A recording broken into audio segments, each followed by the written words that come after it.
ધનસુરાના રમોસ ગામમાં દંપતીના ઘર પર હુમલો થયો. પ્રેમ લગ્ન કરનાર દંપતીના ઘર પર હુમલો કરવામાં આવ્યો. હુમલો કર્યા બાદ ગર્ભવતી યુવતીનું અપહરણ પણ કરવામાં આવ્યું.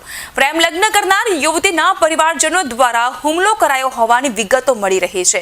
યુવકના ઘરમાં તોડફોડ કરીને યુવતીને તેઓ ઉઠાવી ગયા. યુવક તેમજ પરિવારજનોને ઢોર માર મારી ટોળું ફરાર થઈ ગયું. 8 મહિના પહેલા બંને પ્રેમ લગ્ન કર્યા હતા.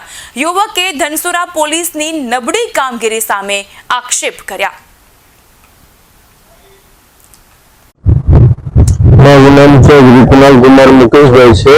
ગામ રમોસ, તાલુકો ધનસુરા, જિલ્લો અરવલ્લી. હું લગભગ 27/8 ના રોજ મેં કોર્ટ મેરેજ કરેલા હતા. મારા ગામની છોકરી સાથે, દરબાર છોકરી હતી, દરબારની નાતની. એના જોડે મેં લવ મેરેજ કરેલા હતા. એ પછી અમે ઘર છોડીને ભાગી ગયેલા હતા 20 તારીખે. એ પછી અમે 6 મહિના સુધી બહાર રાખ્યા. ઘરે આવતા પહેલા એની મમ્મી પાસે ફોન કરાવ્યો કે અમારે ઘરે આવવું છે અને હું પ્રેગ્નન્ટ છું, મરી વાય છે. એ રીતના વાત કરી એની મમ્મી જોડે. એની મમ્મીએ ધમકી આપી ગામમાં પગ ના મૂકતા તમને મારી નાખશું, બરાબર.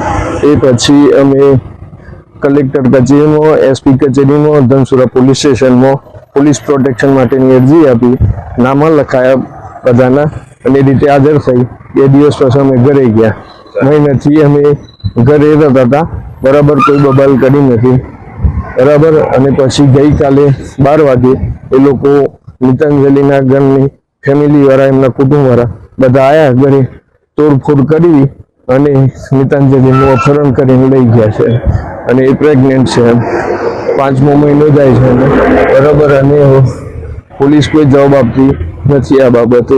તો મારી વાઈફનું અને મારા છોકરાનું શું, એમ પોલીસ મારી મદદ કરે એવી હતી. મારી આ ઘટનાને 24 કલાક ઉપર થઈ ગયું, છતાં બી પોલીસ તરફથી કોઈ કાર્યવાહી કરવામાં આવી નથી અત્યાર સુધી, એમ.